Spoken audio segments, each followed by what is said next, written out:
Shabbat Shalom. I'm Rabbi Robert Barr of Congregation Beth Adam, and I'm delighted you're joining me for this streaming Shabbat service. A chance for us in this incredible, challenging, and difficult time to pause, to reflect, to catch our breath. So put away the pencil and the paper, put away the notebook and the keys, set aside the shovel and hammer. Rest. For this interval, no buying, no selling, no working, no laboring, no straining, not living in the past, not planning for the future. This is a time for celebration, for joy, for mirth. We are here alive to rejoice in another Sabbath, another opportunity to be together, grateful for our family and our friends. With no distractions, we touch and are touched, the great gift of the Sabbath.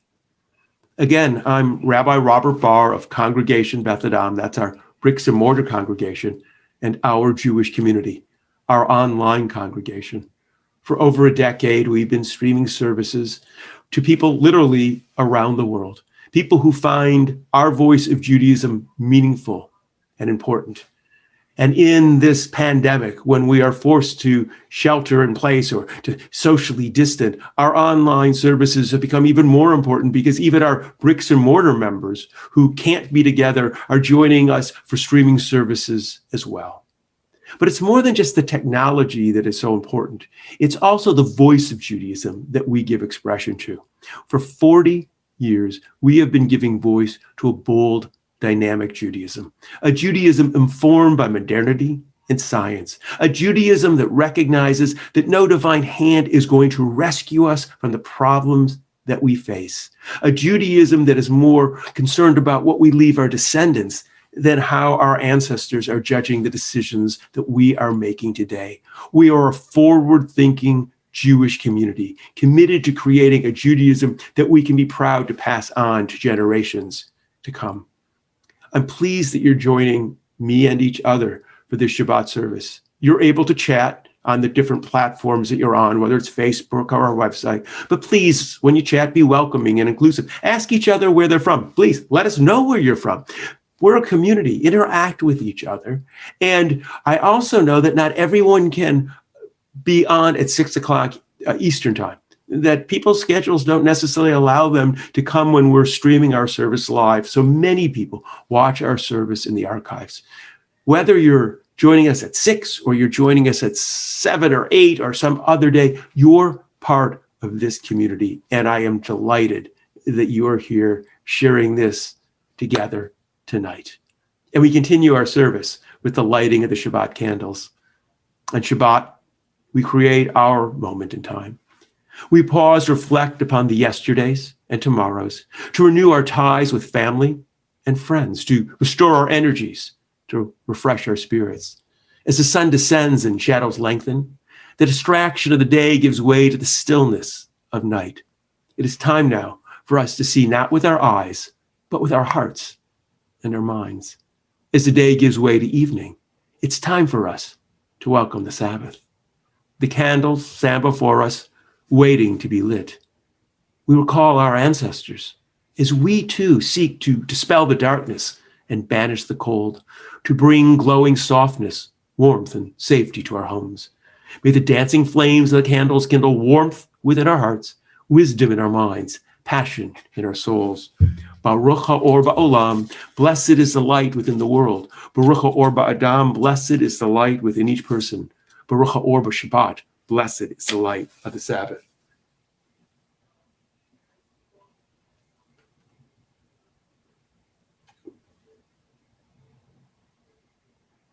Just a second, I still have problems on these candles. Matches. I don't know what it is, but I got it. So the candles are lit, and we're going to continue with our conversation. I was able to record a conversation with somebody who I'd never met before, but I was so pleased to meet and to talk with. His name is Robbins. He's an entrepreneur, a professor, author, and co-founder of the Food Revolution Network. It was a fascinating conversation for me to have. I hope you find it fascinating as well. It is my pleasure to welcome Robbins. He is an author, an entrepreneur, a professor, and he currently is the CEO and co-founder of the Food Revolution Network, one of the largest communities of healthy eating advocates on the planet.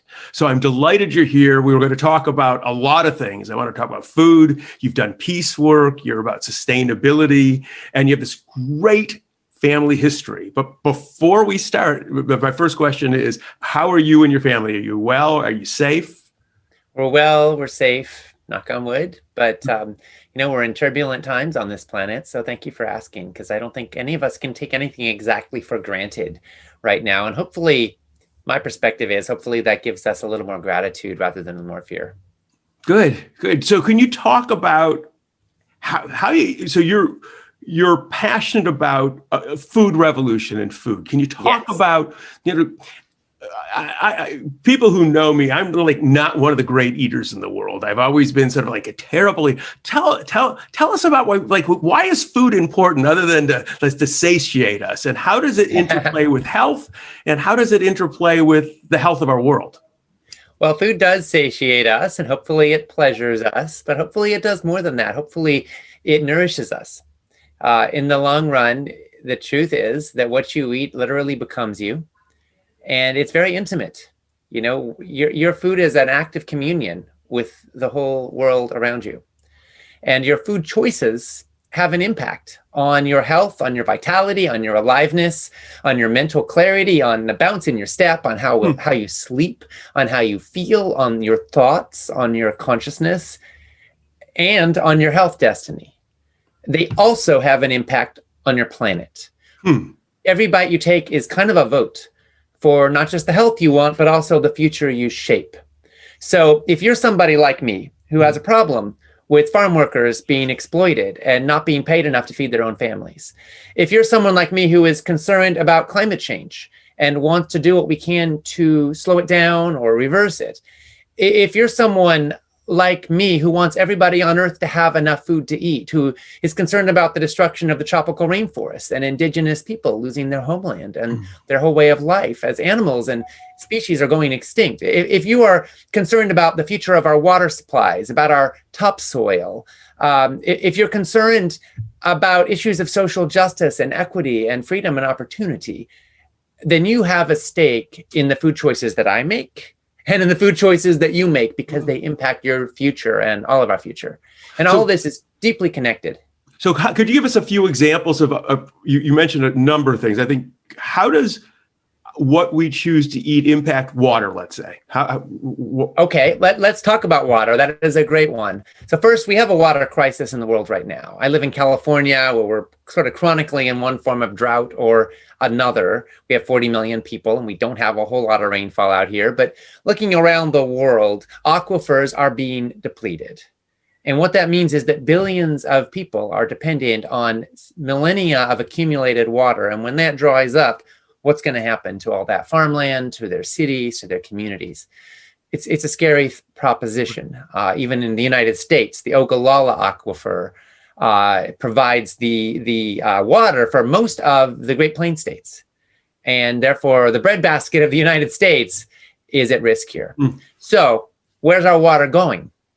Well, it turns out that it takes about 2,000 gallons of water to produce 1 pound of feedlot beef in the United States today.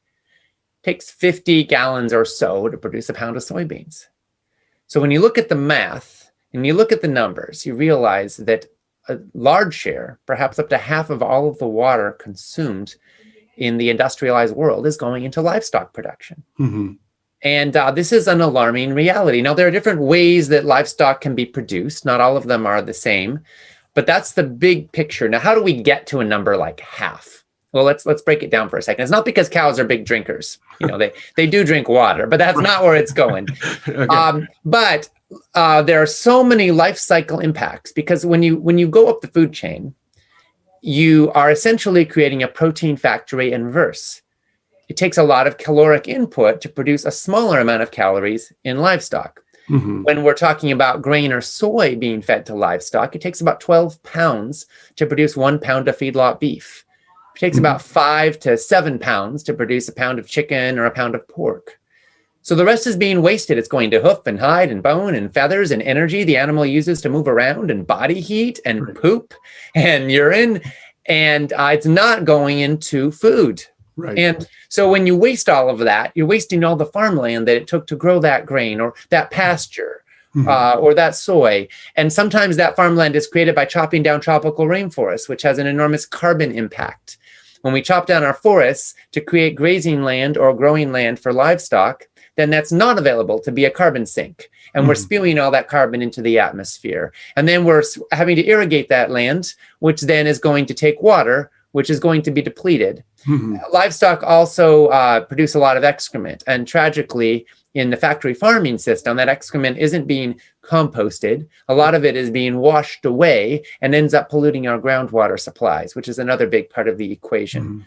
So when you put it all together, we're wasting an enormous amount of water and land, I might add. If you just theoretically, I know this won't happen, but just play with me for a second. Let's suppose the whole world went vegan tomorrow.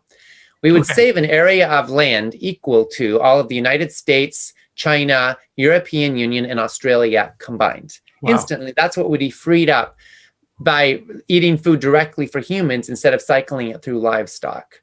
So about 80%, 85% of all of the world's farmland is being used in livestock production. And so when you put these numbers together and you realize that, cows impact our climate more than cows do, you start to realize that if you care about our climate, our water, our topsoil, our ability to grow food for a growing human population, then the number one thing you can do is to eat less meat. And you're an advocate of that. So getting people to just sort of once or twice a week, just don't eat meat. And that's like a simple little thing that someone can do. Yeah, I mean, you can do once or twice, or you can do more than once or twice. In the United States, if we ate 10% less beef, the amount of grain or soy that would be freed up that's currently being wasted through livestock production is enough to feed all of the people who will die of starvation on the planet this year.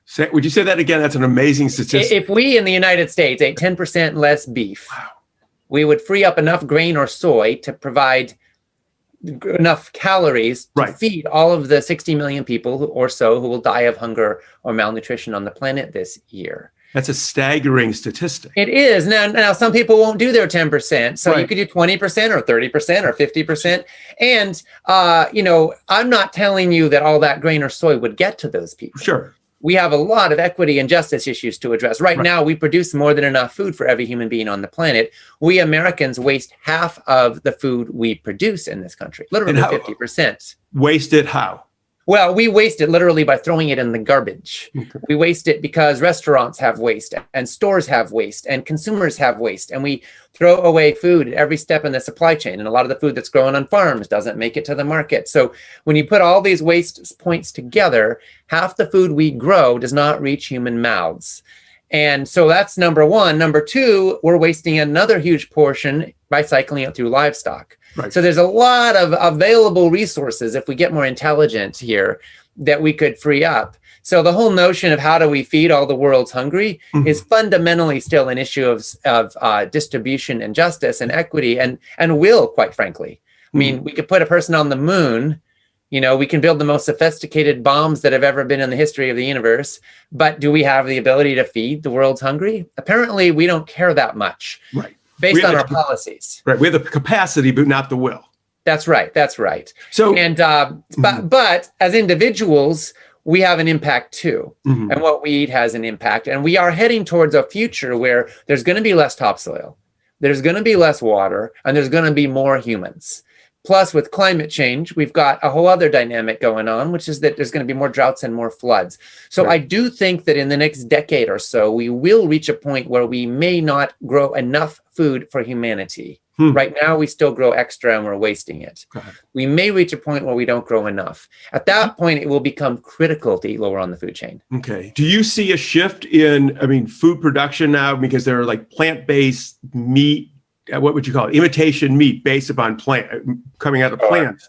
So is that a result of that the food industry is beginning to realize that people are changing their eating habits? That there is that's coming from the consumer. Yeah, there's been a quadrupling of the number of Americans who identify as vegan in the last decade. I mean, there's a quantum shift in interest in plant-based food choices on the consumer side, and food companies are kind of seeing the writing on the wall and getting with the program. Even companies like Tyson Foods are investing in plant-based meat rather than trying to just suppress it. They're trying to corner the market on it. I think we're going to see a lot more. And the thing is that as research gets more sophisticated, plant-based meats are getting more tasty. They don't taste like cardboard anymore. They taste more and more like the real thing. The good news is that makes it easier for a consumer to transition without feeling like they're losing. And that's good news for the planet. It's also good news for animals. It may or may not be good news for human health, because some of these plant-based meats are, how do I put this? They have their own health problems. Sure. They're not health foods, but they vary. For example, I think that the Beyond Meat products are a little better health-wise, just from a nutritional profile, than, for example, Impossible Burgers, which do concern me quite a bit. And you look pretty healthy. I understand. I was reading about you. You've been plant-based since you were a child, I guess. Really, I mean, and as somebody who didn't grow up in that world, I mean, I grew up in the world. Yeah. I can tell you in order what meats we ate at our house as a kid. I mean, you look pretty energetic, pretty spunky, pretty ready to go. You ran with how did those of us who sort of grew up in the world of sort of meat eating transition into the and realize that we could be as healthy as you are and as energized as you are and excited as you are? Oh my goodness. Well, first of all, it's a journey, right? Do not make the perfect into the enemy of the good. You don't have to sign a purity pact in order to take positive steps and move in a healthier direction. And every step counts and every bite counts. And the key thing is to remember that your willpower, your motivations, your aspirations do not shape your destiny. Your habits shape your destiny. It's what you do day in and day out that adds up and counts in the long run. So the right use of willpower is to create healthy habits. And then you implement those and you get healthy results. Right. So the standard American diet leads to the standard American diseases. The Institute of Health Metrics and Evaluation conducted a major study on the causes of death and disease around the world. And they ended up concluding, and this was, dozens and dozens of researchers spent years on this. They ended up concluding that the American diet is fueling 672,000 deaths per year in the United States, which essentially means what we're eating is killing more Americans than all of the Americans who died in World War I, World War II, Vietnam War, both Iraq wars, Afghanistan war, Korean war combined. Right. Only the enemy isn't another country, it's our own knives and forks and what we do with them. So if you want to turn that around, the key thing is to lean into healthier eating, find some recipes you love that are healthy and good for you, and then emphasize those. And specifically what I advocate is eat less processed junk and sugar, number one. Number two, eat less animal products, especially from factory farms. Number three, eat more whole plant foods, especially vegetables. We all need to eat lots and lots and lots of vegetables. So find recipes you can enjoy, get rid of the bad stuff, clear it out of your kitchen, say yes to the good stuff. Get accountability. Find family or somebody you love who can support you and cheer you on the journey. Have a lot of compassion and empathy for yourself. Do not beat yourself up if you slip. Just get back up and keep going. That's the key thing. And realize that. What's that? Sorry, go ahead. Unhealthy food is addictive, and most of us are addicted biochemically to toxic foods. Right. So the way you break free from that addiction is often to go cold turkey. The truth is, an alcoholic can't have just one drink. Right. So some people who, if you find yourself obsessing about food, if you find yourself craving foods that aren't in your best interest, if you find yourself a little too often on the wrong end of an empty bag of cookies or chips, then you may have some food addiction going on. And if that is the case, then you may have to go cold turkey, just like an alcoholic says, no alcohol, period. But if you're a little more not controlled by food, if you don't tend to binge and fall off and you just like certain things, then you can lean into making changes without having to draw sharp lines. And you know what? Slip up a little bit now and then, no big deal. Just keep going and kind of crowd out the bad stuff with the good stuff. Start your meal with a bunch of vegetables, and cut out the snacks, especially the unhealthy snacks. It's amazing how many of our calories we eat late at night at our desk, just mindlessly binging while we're watching something or working. So if you're going to mindlessly binge, make it on some kale or some cucumbers, some sliced carrots, a little hummus. Make some healthy snacks, and then you don't have to worry. Probably my best eating was when I used to live in Israel, because it was an easy place to do that. So yes, and having the motivation to do it, whether there's personal health issues, there's global health issues, that why one would sort of lean into this might come out of several different places. So the question is, well, how did you? So you have like a family history of food. You're in the family business of food. How did that? You got to share a little bit of that. Okay, I'll share. So, how did that drive you into like kale? Okay, all right, here we go. So a little background. So my great grandparents, all 8 of my great grandparents were born in Eastern Europe. Mm-hmm. And they were all Jewish, and they all fled pogroms and tremendous violence and persecution to try to find safety, in the New World. My grandparents, all 4 of them, were born in North America, and they all carried a certain, that feisty spirit of the people who fled but also persevered and survived. But they also had a lot of desire to be materially secure. Mm-hmm. So on my dad's side, growing up out of the Great Depression, my grandparents on my dad's side wound up founding an ice cream company called Baskin Robbins, 31 flavors.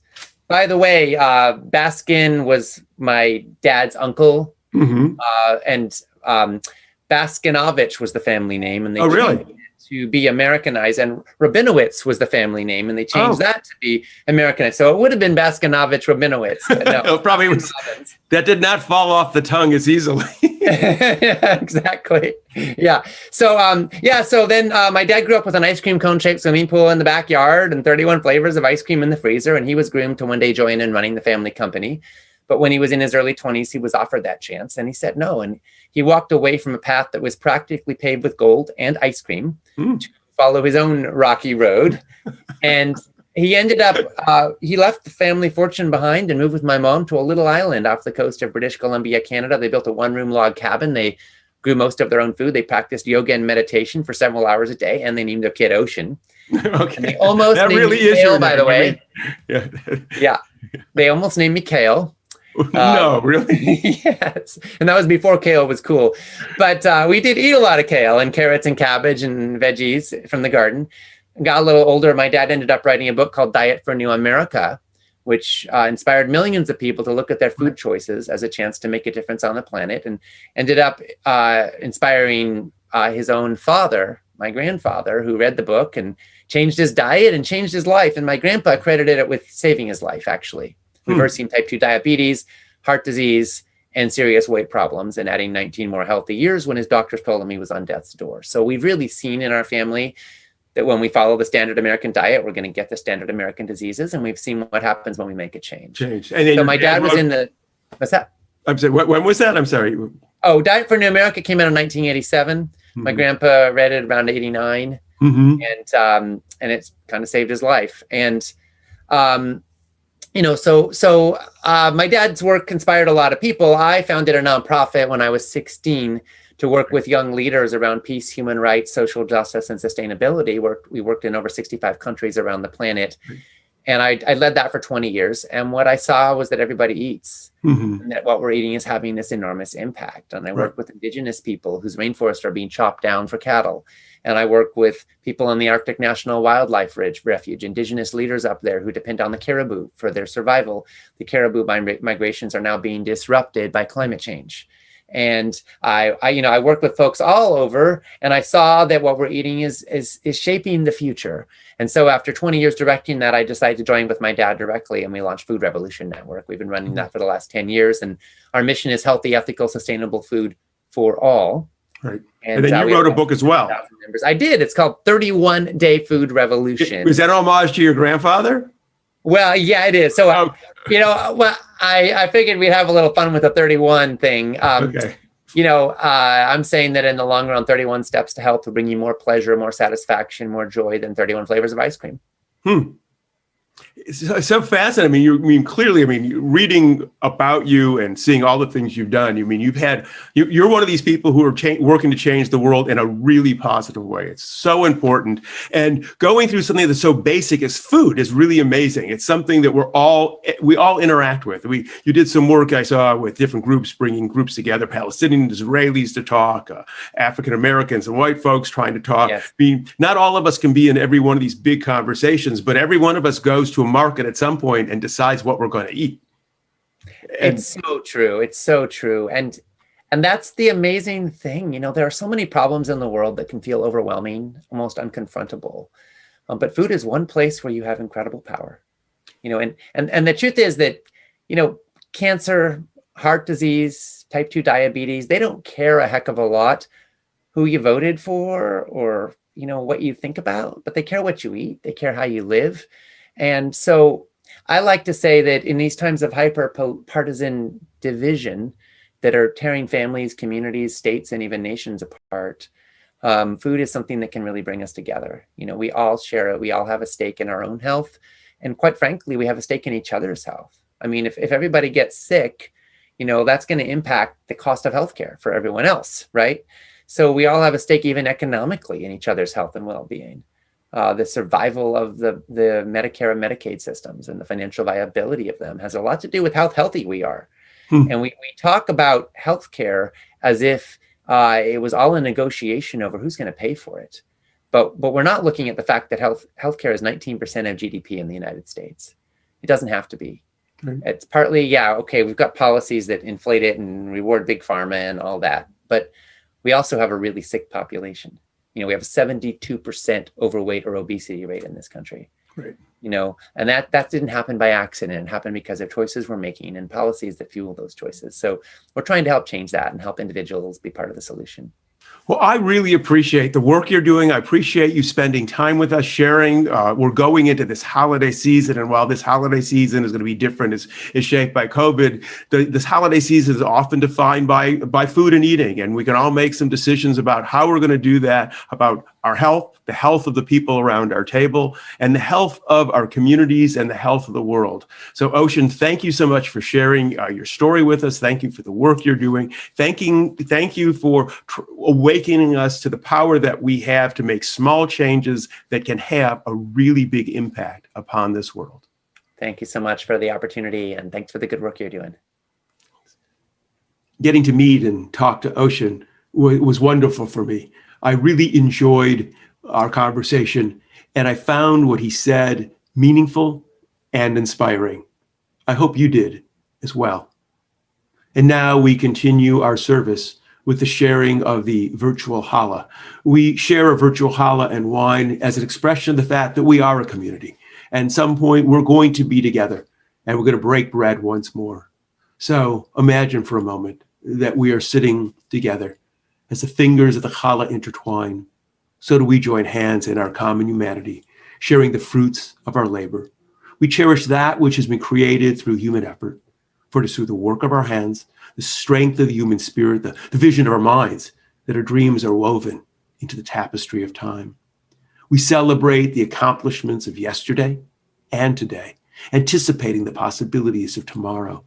May the sharing of challah strengthen our bonds with others who walk upon this earth. Baruch Hamal Kapenu, blessed is the work of our hands. Baruch Hazon Ha'adam, blessed is the vision of our minds. Baruch Lechem Ha'aretz, blessed is the bread of the earth.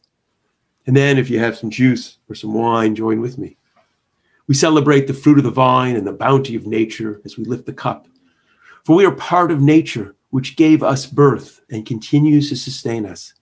Even as we depend upon nature, so do we influence its course. The search for understanding, we've gained the knowledge to shape our world. Guided by the best of human wisdom, the compassion of our spirit, we accept the responsibility which rests upon us. With the taste of the juice upon our lips, stir within us a reverence for nature and a respect for human endeavor. Bruchim chachayim ba'olam, blessed is the life within the world. Bruchim chachayim ba'adam, blessed is the life within us. And we say, l'chaim, to life.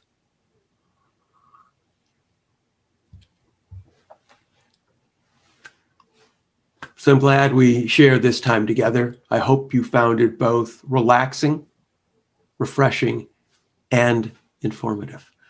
Next week, I hope you join us. And next week is our memorial. For those of you who have not joined us before, once a month, we read the names of deceased loved ones. If you have names that you hold in your hearts that you would like to include in our memorial list, please email them to me at rabbi@bethadam.org, rabbi@bethadam.org. And please put in the subject line memorial names. Those of you who are members of Beth Adam, the bricks and mortar congregation, we will be reading our yahrzeit list, our memorial list next week during this service as well. You can always go to bethadam.org, that's our website, to see what upcoming events there are, to listen to my podcast, to see what programs are that are in the works and are coming up. So I'm delighted we were able to share this time together this Shabbat. And we close with the words we close with each week. May we know blessings those who are near. May we know blessings those who are far. And may this Sabbath bring its goodness to everyone soon, wherever they are. Shabbat Shalom.